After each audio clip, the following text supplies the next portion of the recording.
नमस्कार दोस्तों, ये वेलनेस कोच महेंद्र भदौरिया और आज बात करते हैं वीमेन डे स्पेशल। तो ऐसा क्या है आज वीमेन डे स्पेशल? तो आइए हम इसी में बात करते हैं। तो दोस्तों, हम सब जानते हैं कि हमारे जो पूर्वज थे महिलाओं को इतना रिस्पेक्ट किया करते थे कि आप देख सकते हैं और सोच सकते हैं कि हमारे जितने भी देवी देवता हैं, जैसे माँ लक्ष्मी, सरस्वती, पार्वती जी, काली माँ, ये सब शक्ति का अवतार मानी गई थी। और जब जब पुरुष कमज़ोर पड़ने लगता था, तब तब लोग काली माँ की उपासना करते थे, दुर्गा की उपासना करते थे। इवन जब राक्षसों का बहुत बोलबाला हो जाया करता था और उनका विनाश करना बहुत मुश्किल हो जाता था, तो कोई न कोई स्त्री एक शक्ति के रूप में, कोई देवी के रूप में आती थी और उनका विनाश किया करती थी। ऐसे ही एकादशी जो व्रत है वो भी एक देवी से शुरू हुआ है कि एक ऐसा समय आया था कि कुछ राक्षस थे, उनको कोई मार नहीं पा रहा था, तो अंत में उन्हें अवतार लेना पड़ा और उन्होंने विनाश किया उन राक्षसों का। तो पुरातन काल से आप देख सकते हैं नारी की कितनी महिमा है। दोस्तों, नारी ही सृष्टि का संचालन करता है। अगर नारी, स्त्री, अगर उसका ही सम्मान नहीं मिलेगा, अगर उसको समाज में सही प्रतिष्ठा नहीं दी जाएगी, उसे दबा के और कुचल के रखा जाएगा, और अगर वो कमज़ोर होगी तो कैसे एक स्वस्थ समाज का, स्वस्थ नई संतान को, है ना, आने वाली जनरेशन को कैसे स्वस्थ बना सकती है। तो आज वीमेन डे हमें क्यों मनाने की आवश्यकता पड़ी है? आप सोचें और विचार करें। क्या एक दिन वीमेन डे स्पेशल रख देने से और कुछ कार्यक्रम रख देने से क्या महिलाओं का जो सम्मान खोया है बीच में, क्या वो मिल जाएगा? ये विचार करने वाली बातें हैं। आप याद करें, ये हर दिन हमें इस बात का एहसास होना चाहिए कि विमेन हमारे लिए हमेशा से महत्वपूर्ण रही हैं। बिना इवन जब से सृष्टि की रचना हुई है, इवन सृष्टि की रचना में ही विमेन का हाथ, महिलाओं का हाथ रहा है। बिना स्त्री, बिना नारी के इस सृष्टि की कल्पना नहीं करी जा सकती है। इस सृष्टि का सृजन रुक जाएगा। इस सृष्टि को आगे बढ़ने से और विनाश से कोई बचा नहीं सकता है। तो दोस्तों, हमेशा हमें स्त्री जाति का सम्मान हम करते रहे हैं और करते रहना है हमें। एक दिन वीमेन डे मनाने से कुछ नहीं होगा। और उसके पहले मैं ये बताना चाहता हूँ कि आप याद करें, हमें जिसने पैदा किया वो कौन थी? हमारी माँ। वो एक स्त्री ही थी, वो एक नारी थी। अगर वो ना होती तो आज हम इस दुनिया में ना आए होते। आगे बढ़े, थोड़ा बड़े हुए, तो हमें जो एक बहन का जो रिश्ता होता है, एक बहन, वो कितना इम्पोर्टेंट रिश्ता होता है। अगर सोच के देखिए, अगर बहन ही ना हो तो इंसान कभी दूसरी स्त्री या फिर जो उसके समकक्षी जो अन्य स्त्रियां हैं उनके प्रति वो भावनाएं ही नहीं आ पाएंगी। आगे देखिए, आपकी जो पत्नी है, जो आपकी वाइफ है, वो भी एक स्त्री ही है। वो सुबह से लेकर रात तक आपके लिए खाना बनाना, कपड़े धोना, इवन बच्चे पैदा करना, उनको पालन पोषण करना, आपके हर चीज़ का ख्याल रखना, वो एक स्त्री ही है। तो हमें उनका सम्मान देना है, हमें उनका शोषण नहीं करना है ना? तो सम्मान देने से क्या सब कुछ मिल जाएगा? अब बात आती है कि खाली हम सम्मान ही करें और क्या सब कुछ हो जाएगा? नहीं, हमें उनको सम्मान तो देना ही है, लेकिन साथ साथ हमें उनको स्वास्थ्य पे विशेष बल देना है। उनके दीर्घायु होने की कामना करना है, और दीर्घायु होने के लिए ऐसा क्या करें जिससे वो अच्छा जीवन जिए और वो बीमार ना पड़े।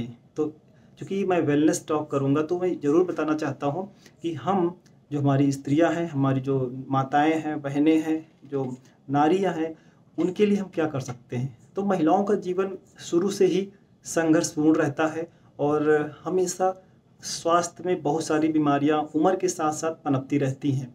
अगर मैं शुरुआत करूं कि जब एक महिला, जब कोई बच्ची किसी घर में जन्म लेती है, इवन जब बच्ची किसी माँ के गर्भ में आती है, तो वहीं से अगर हम बात करते हैं, तो एक प्रेगनेंसी के दौरान जब कोई बच्ची किसी माँ के गर्भ में होती है तो उसको बहुत सारे प्रॉपर न्यूट्रिशन की ज़रूरत होती है। आपको पता है, अगर कोई लेडी अगर प्रेग्नेंट है तो उसको कम से कम 1.5 ग्राम प्रोटीन पर केजी वेट के हिसाब से खाना चाहिए।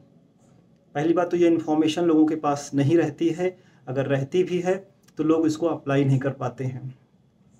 अगर हमें पता है कि 1200-1300 mg कैल्शियम प्रेगनेंसी में ज़रूरत होती है उस माँ को, अगर प्रॉपर कैल्शियम इंटेक नहीं होगा, प्रॉपर न्यूट्रिशन प्रोटीन इंटेक नहीं होगा और अगर हीमोग्लोबिन लेवल अच्छा नहीं रहेगा तो इनसे कितने भयावह आने वाले फ्यूचर में क्या एक अच्छी संतान जन्म ले पाएगी?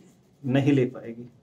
प्रोटीन डिफिशिएंट रहेगा तो बच्चे का वेट नहीं आएगा, अंडरवेट बच्चा पैदा होगा और सारी जो सेल्स हैं, जीन, डीएनए, एंजाइम, हार्मोन, ये सब प्रोटीन से बने होते हैं।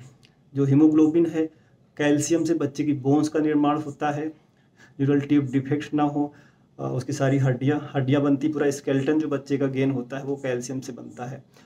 फोलिक एसिड, हीमोग्लोबिन इतने इम्पॉर्टेंट है कि अगर सही से खून नहीं बनेगा तो बच्चा अस्थमैटिक हो सकता है, मिसकैरेज हो सकते हैं, प्रीमेच्योर बेबीज हो सकते हैं, है ना। क्या आपको पता है 12 पॉइंट से ऊपर हीमोग्लोबिन लगातार प्रेगनेंसी में मेंटेन रहना बहुत ज़रूरी है। अगर आपने इसमें थोड़ी सी भी लापरवाही करी तो आप एक स्वस्थ बच्चा जन्म नहीं हो पाएगा। बहुत सारी अगर सही से कैल्शियम इंटेक पर नहीं ध्यान दिया गया है तो विकृतियां पैदा होती हैं। बच्चा हो सकता है, आने वाली जो बच्ची है वो पूरे जन्म के लिए वो विकलांग पैदा हो या फिर उसके अंग विकृत हो, उसके ब्रेन का विकास प्रॉपर ना हो, न्यूरल ट्यूब डिफेक्ट्स हो सकते हैं, है ना। मिसकैरेज हो सकता है, जो सबसे बड़ा गेन होता है बच्चा होने का। उसके बाद सबसे बड़ा मिसकैरेज अगर हो जाता है तो एक हताशा की स्थिति में जा सकती हैं। और अन्य जैसे ओमेगा 3 बहुत सारे गुड फैट्स की ज़रूरत होती है प्रेगनेंसी के दौरान, अगर नहीं मिलते हैं तो क्या होता है, महिलाएं सही से स्वस्थ बच्चे को जन्म नहीं दे पाती हैं और फिर डिप्रेशन और ऐसी बहुत सारी समस्याओं से जूझना पड़ता है। और दूसरा क्या है, महिलाओं में मान लो आप एक बच्ची का अगर कोई माँ सही तरीके से अच्छा न्यूट्रिशन, अच्छी डाइट लेती है, फल, सब्जियां और दूध, एग्स, जो भी प्रोटीन, विटामिन, मिनरल्स से रिच डाइट लेती है, गुड फैट रिच डाइट लेती है और एक अच्छे स्वस्थ बच्ची का जन्म होता है, तो उसके बाद ऐसा नहीं कि प्रेगनेंसी के दौरान ही हमें अच्छा डाइट लेना है। अक्सर एक मिथ होता है सब में कि हमें प्रेगनेंसी में ही अच्छा खिलाना है। नहीं, प्रेगनेंसी तो अब एक बीज डाल रहे हैं, बीज अब पनप रहा है, अब पौधा लग चुका है ज़मीन से, अब उसको न्यूट्रिशन लगातार चाहिए, हमेशा के लिए, ज़िंदगी भर के लिए, जब तक वो बच्चा बड़ा होगा, पूरे जीवन काल में हर उम्र के लिए उसको एक न्यूट्रिशन की ज़रूरत होती है। जैसे ही आपका बच्चा 3-4 महीने का बड़ा होना शुरू हो जाता है तो माँ को ब्रेस्ट फीडिंग कराना चाहिए। अगर मान लो वो जो न्यू बॉर्न बेबी है, प्रॉपर उसको माँ अपना ब्रेस्ट फीडिंग करा रही है तो वो अमृत तुल्य होता है, जिससे उसका अच्छा विकास होना शुरू हो जाता है। ये धीरे धीरे उस बच्ची का विकास होता है और फिर वो भोजन ग्रहण करना शुरू करती है। लेकिन हाँ, जब तक ब्रेस्ट फीडिंग हो तो यदि ज़रूर ध्यान दिया जाए, जो माँ है, माँ अच्छी डाइट ले, जैसे जो कि मैंने बताया, proper vitamins, minerals, protein, iron, calcium, good fats, ये सब होने चाहिए जिससे बच्चा स्वस्थ हो, बच्ची हमारी स्वस्थ हो। और चूँकि शुरू का जो प्रेगनेंसी हो या फिर प्रेगनेंसी होने के 1 साल तक जो बच्चा खाता है वो बहुत लंबे समय तक रहता है। इवन जो बच्चे का IQ भी जो बनता है वो ओमेगा 3 जो आप माँ खाती है प्रेगनेंसी में, तो रिसर्च भी करी गई है कि 9 गुना ज़्यादा IQ होता है अगर कोई माँ ओमेगा 3 का सेवन करती है प्रेगनेंसी में। इसके अलावा जब बच्चा और बड़ा होता है तो फिर खुद खाना शुरू कर देता है। तो हमेशा ध्यान देना है कि एक हमारी जो बच्ची छोटी होती है, हमारा जो नवजात जो शिशु होता है, उसकी डाइट में अच्छे से प्रोटीन रिच डाइट रखी जाए, उसको प्रॉपर प्योर दूध, अच्छी क्वालिटी का दूध मिले, उसको गुड फैट्स भी मिले, जो कि बच्चे वर्कआउट बहुत करते हैं, खेलते हैं तो उनको जंक फूड से बचाना होता है। मैगी, पिज्ज़ा, बर्गर, आजकल इसका बहुत प्रचलन है।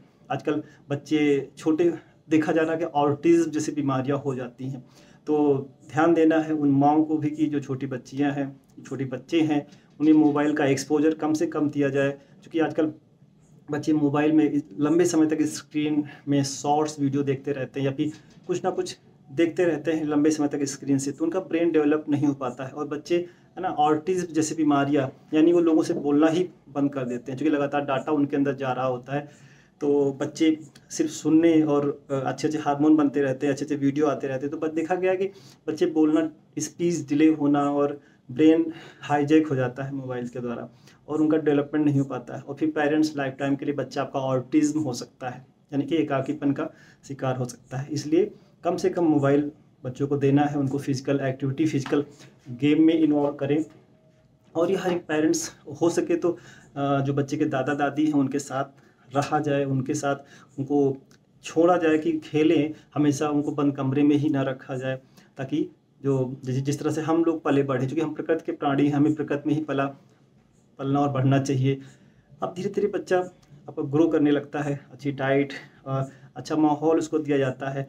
और एक चीज़ और ध्यान देना है कि अगर कोई माँ प्रेग्नेंट है तो स्ट्रेस नहीं लेना चाहिए, स्ट्रेस नहीं लेना है, नहीं तो क्या होता है बच्चा विकृत हो सकता है, उसका नर्वस सिस्टम, उसका ब्रेन डेवलप नहीं हो सकता है। क्योंकि जब हम स्ट्रेस लेते हैं तो बच्चे इवन मिसकैरेज होने के चांस बहुत होते हैं, बच्चे अविकसित बच्चे होने के चांस ज़्यादा रहते हैं। धीरे धीरे बच्चा और बड़ा होता है, अब वो स्कूल ग्रोइंग हो जाता है तो उसके अच्छी क्वालिटी का उसे ब्रेकफास्ट बना के देना चाहिए, उसे प्रॉपर, ऐसा ही नहीं कि बच्चे को खाली पढ़ाएं और उसको डांटते रहें। समय के साथ साथ उस बच्चे को खेलने कूदने या फिजिकल गेम्स वगैरह खेलने के बारे में प्रोत्साहित करना चाहिए। अब बच्ची जैसे ही 12-13 साल की अवस्था में जाती है तो क्या होता है कि जब ये उनका ऐसा समय होता है बच्चियों का कि वो पीरियड्स वगैरह आने का समय होता है, तो इस दरमियान अगर आप जानते हैं तो अपनी बच्ची को अगर अच्छी डाइट देते हैं, क्योंकि वही बच्ची कल को चल के एक बहुत सफल माँ बनेगी, एक आगे चल के बहुत अच्छी वर्कर बनेगी, बहुत अच्छी एक माँ बनेगी और एक अच्छी वुमेन बनेगी। तो शुरुआत छोटे से ही होती है। अगर उसकी हम डाइट बचपन से, मेरा वीडियो बनाने का यही मेरा तात्पर्य है कि बच्ची को प्रॉपर डाइट देते रहेंगे तो जब बच्ची 12-13 साल होते हैं, पीरियड्स होते हैं, तो क्या होता है कि बच्ची को इमीडिएट लोग घबरा जाते हैं, अक्सर बच्चियों का पढ़ने में मन नहीं लगता है। इवन मैं खुद एक पिता हूँ एक बच्ची का, तो ये मेरा मैसेज है उन पेरेंट्स के लिए कि जब बच्चे आपके 12-13 साल की उम्र में जाते हैं, जब पीरियड्स होने का समय आता है बच्चियों का, तो उनको विशेष रूप से हो सके तो आयरन रिच चीज़ें खिलाइए, जैसे चुकंदर है, ऐसी चीज़ें जो लाल चीज़ें होती हैं जिनसे खून बनता है। तो बच्चियों को इवन आयरन सप्लीमेंट्स भी ऐड करिए, उनको मल्टीविटामिन भी ऐड करिए, उनको प्रोटीन की अच्छी डाइट दीजिए जिससे वो उनको दिक्कत ना हो। और हीमोग्लोबिन कम होता है तो बच्चों का पढ़ाई में मन नहीं लगता है, वो मतलब अवसाद की स्थिति में होती हैं अचानक, चूँकि लाइफ टाइम में फर्स्ट टाइम ऐसा इंप्रेशन होता है तो डिप्रेशन में चली जाती हैं हमारी बच्चियाँ। तो उनको आयरन सप्लीमेंट्स ज़रूर खिलाएं, और अगर डाइट से हो सके तो चुकंदर है, ऐसे जो आयरन से रिच सोर्सेज हैं ज़रूर खिलाना चाहिए धीरे धीरे। और जंक फूड को कम से कम रखना है। तो ये तो प्रारंभिक अवस्था में हमें, और जब बच्ची बड़ी हो जाती हैं, जब विवाह का समय आता है तो आप सभी जानते हैं हर इंसान का कॉमन सेंस काम करने लगता है, क्या अच्छा है क्या बुरा है वो अपना डिसीजन ले सकते हैं। तो इनिशियल डेज के लिए मेरी जो इन्फॉर्मेशन है आई होप ये हेल्प करेगी। और ऐसा ही नहीं कि शादी के पहले, शादी के बाद भी महिलाओं को प्रॉपर, क्योंकि इनका जो जीवन होता है बहुत सारे हार्मोन बदलते रहते हैं, एज के साथ साथ इनके हार्मोन बदलते रहते हैं। आजकल बच्चियों में जब शादी की अवस्था होती है तो पीसीओडी जैसे सिम्टम्स देखे जाते हैं। ये पीसीओडी जैसे सिम्टम्स क्यों आते हैं? क्योंकि पीसीओडी जैसी समस्याएं होती हैं, जो महिलाएं एक्टिव नहीं होती हैं, फिजिकल मूवमेंट बहुत कम होते हैं, लंबे समय तक या फिर पढ़ाई में ही इन्वॉल्व रहना, या फिर डेस्कटॉप कंप्यूटर पे जॉब में इन्वॉल्व रहना, तो प्रॉपर एक्सरसाइज नहीं करती हैं, बाहर का खाना खाना, जंक फूड ज़्यादा, पिज्ज़ा बर्गर मैगी और न्यूट्रिशियस खाना ना खाना, जो मिल गया फास्ट फूड वगैरह खाना, और वेट बढ़ते ज़्यादा बढ़ जाना। तो जो लेथार्जिक, जो आलस, जो कहते हैं कि बहुत ही सेडेंटरी लाइफ स्टाइल वाला जो लाइफ स्टाइल की वजह से ऐसा होता है। तो हमें ध्यान देना है कि प्रॉपर हर एक बच्ची को, जो मतलब कल को एक शादी के बाद एक माँ बनेगी, अगर हम सही समय पे रेगुलर एक्सरसाइज करें, अपनी स्लीप का ध्यान दें कि हम 6 से 7 घंटा, कम से कम 6 to 7 आवर्स प्रॉपर स्लीप ली जाए, और वाटर इनटेक अच्छा लिया जाए, कम से कम 2.5 से 3 लीटर पानी पिया जाए, हरी सब्जियां, अच्छे से फल और variety of fruits and vegetables different colours के डाइट में ऐड करे जाएं, प्रॉपर प्रोटीन रिच चीज़ें ऐड करी जाएं, जैसे कि राजमा है, दालें हैं, चने हैं, मसूर, इतनी सारी दालें हमारे पास हैं। अगर आप नॉनवेज खा सकते हैं तो एग्स वगैरह ले सकते हैं, और अनार है, आपके जूसेस हैं, किसी भी तरीके से बहुत सारे ड्राई फ्रूट्स हैं, सीड्स हैं, इनको ले सकते हैं। तो इससे क्या होगा, अगर प्रॉपर जो मैंने कहा बताई चीज़ें अगर इनका आप ध्यान देते हैं तो आप पीसीओडी समस्याओं से बच जाएंगे, आप स्वस्थ रहेंगे, और आपकी जो मैरिज, फिर आप कैरियर में या फिर आफ्टर मैरिड होने के बाद भी आप एक हेल्दी तरीके से आप बच्चे कंसीव करेंगे, हेल्दी माँ बनेंगी। और ये जो कार्यकाल जो साइकिल मैंने कंप्लीट किया है एक बच्ची का जन्म होने से लेकर प्रेगनेंसी तक, ये कभी दिक्कतें नहीं आएंगी। और फिर धीरे धीरे बच्चे जब बड़े होने लगते हैं तो महिलाएं मीनोपॉज अवस्था में जाती हैं। मीनोपॉज में हॉट फ्लशेस होना और आर्थराइटिस होना, चूँकि महिलाओं का बताया मैंने कि हार्मोनल चेंज बहुत ज़्यादा होते हैं, उनकी लाइफ टाइम में होते रहते हैं। तो उनकी हड्डियों में कैल्शियम की कमी से हड्डियों में छेद होने लगते हैं, तो बॉडी ऑस्टियोपोरोसिस का शिकार हो जाती है और घुटनों में दर्द यानी ऑस्टियोआर्थराइटिस का शिकार हो जाती है। तो जो अगर शुरू में ही हम प्रॉपर कैल्शियम का प्रॉपर, क्योंकि जो बड़े मिनरल्स हैं जैसे कैल्शियम है, अगर पोटेशियम है, सोडियम है, अगर इनका प्रॉपर हम डाइट में ध्यान देते रहें, सही खुराक लेते रहेंगे तो हमें ऑस्टियोपोरोसिस जैसी समस्याएं नहीं होंगी। फ्रैक्चर्स होना और घुटने में दर्द होना या फिर घुटने चेंज होने की जो नौबत आती है वो नहीं होगी। अगर आप अपना वजन प्रॉपर मेंटेन करते हैं, अच्छी डाइट रखते हैं, अच्छे डाइटिशियन के वीडियो देखते हैं, अगर आप हमारे भी वीडियो देख सकते हैं, तो आपका वजन अगर मेंटेन रखेंगे तो ये सारे हार्मोन चेंज होना, पीसीओडी या फिर बच्चे कंसीव ना होना, इन सारी समस्याओं से आप बच सकते हैं। और जैसा मैंने मीनोपॉज के बारे में बताया कि बहुत ज़्यादा अवसाद होना, डिप्रेशन होना, अक्सर महिलाएं जब बच्चे जन्म कर देती हैं तो स्पेशली मीनोपॉज अवस्था में डिप्रेशन में चली जाती हैं। उनको माइग्रेन हो जाना, थायराइड अक्सर डिस्टर्ब हो जाता है। तो अगर ये प्रॉपर न्यूट्रिशन का ध्यान दिया जाए तो इन सब समस्याओं से आप बच सकते हैं। इवन प्रॉपर डाइट, मैं अगेन कहूँगा कि चूँकि डाइट में आजकल क्या हो रहा है कि हमें प्रॉपर विटामिन मिनरल्स नहीं मिल पा रहे हैं, तो हो सके तो आप अपनी डाइट में एक plant base multivitamin multi minerals add करें और good plant base calcium supplement intake ज़रूर करें। आजकल क्या हो रहा है कि लोगों को विटामिन डी डिफिशिएंट हैं लोग, 100% लोग 90% लोग महिलाएं जो है विटामिन डिफिशिएंट हैं। क्यों? क्योंकि घरों में रहती हैं, बाहर निकलना होता नहीं है, धूप का एक्सपोजर नहीं हो पाता है, निकलते भी हैं तो क्रीम लगा के, सनस्क्रीन का कपड़े पहन के, तो इस तरीके से विटामिन डी के लेवल्स डाउन है लोगों में। तो दोस्तों, तो हो साल में 1-2 बार विटामिन डी के हमें चेकअप भी करा लेना चाहिए या फिर पूरे ब्लड टेस्ट करा लेना चाहिए। अगर नहीं भी करा पाते हैं तो आप आंखें बंद करके गुड क्वालिटी का प्लांट बेस्ड मल्टीविटामिन्स ज़रूर यूज करें। Plant based iron, plant based calcium, protein, good fat, fish oils, omega 3 capsule ज़रूर खाएँ। तो जिससे क्या होगा, अगर आप सही इंटेक करते रहेंगे तो बाद में आपको घुटनों पे और ये जो इशूज आएंगे उनसे आप बच जाएंगे। तो दोस्तों, मेरा जो आज का वीडियो था ये स्पेशल वुमेन डे स्पेशल था, महिलाओं के जीवन के ऊपर ही बताना था कि डाइट में क्या हो सकता है, क्या ऐड करें जिससे आने वाली समस्याएं ना हो। और एक चीज़ और मैं ऐड करना चाहूँगा, आजकल क्या होता है कि बच्चियों में जब प्रेगनेंसी का टाइम आता है तो बच्चे कंसीव होने में बहुत दिक्कतें आती हैं। तो दोस्तों, ये छोटी सी चीज़ है, अगर आप इसको आज गांठ बांध देते हैं तो होने वाले जो IVF जैसे खतरनाक हार्मोनल चेंज इंजेक्शन दे करके जो बॉडी में इतना हार्मोन इंजेक्ट कराए जाते हैं और उसके बाद जो प्रोसेस से महिलाएं गुजरती हैं, उतना पैसा भी खर्चा होता है और सफल होने के चांस बहुत कम होते हैं, तो उसे बचा जा सकता है। अगर हालांकि मैंने इस पर स्पेशल वीडियो बना रखा है, लेकिन फिर भी मैं टिप्स देना चाहता हूँ कि वो महिलाएं, वो जो बच्चियाँ हैं जो शादी हो चुकी है और कई सालों से बच्चे कंसीव करने के लिए ट्राई कर रहे हैं, तो आप क्या करें, तो पहला तो ध्यान देना है कि अगर आपका वज़न ज़्यादा है तो अपना वज़न कम करें और रोज़ 1 घंटा एक्सरसाइज करें। अगर आप एक्सरसाइज नहीं कर सकते हैं तो सप्ताह में कम से कम 3 दिन एक्सरसाइज करें, और कम नहीं भी कर सकते हैं तो आप कम से कम 10,000 स्टेप्स चलें। अगर पहला तो ये आपको ये करना है। दूसरा, स्लीप को ध्यान देना है कि आपकी साउंड स्लीप होनी चाहिए। स्लीप, अगर साउंड स्लीप नहीं है तो आप टाइम, उसके लिए अलग से चीज़ें हैं, समय पे सोना शुरू करें, एक टाइम डिसाइड करें, रात को अपना मोबाइल दूर करें, लाइट्स ऑफ करें और योगा करें, ध्यान करें, मेडिटेशन करें, तो आपको नींद की क्वालिटी इंप्रूव हो जाएगी। आपका डाइजेशन इंप्रूव करें और स्लीप, डाइजेशन और एक्सरसाइज शुरू करें। और बहुत सारी fruits, variety of fruits and vegetables add करें, सीड्स ऐड करें, प्रोटीन, विटामिन मिनरल्स ऐड करें, तो आप देखेंगे कि आप 3 से 4 महीने में आप एक बहुत जल्दी आप कंसीव करते हैं और एक आपको माँ बनने का सौभाग्य प्राप्त होता है। और अगर आप डिटेल इन्फॉर्मेशन चाहते हैं तो आप हमें अप्रोच कर सकते हैं, हम आपकी हेल्प कर सकते हैं। तो तो सभी महिलाओं को बहुत बहुत शुभकामनाएं इस वीमेन डे 2024 वीमेन डे पे। और आई होप मेरी इन्फॉर्मेशन आप लोगों को मदद करेगी।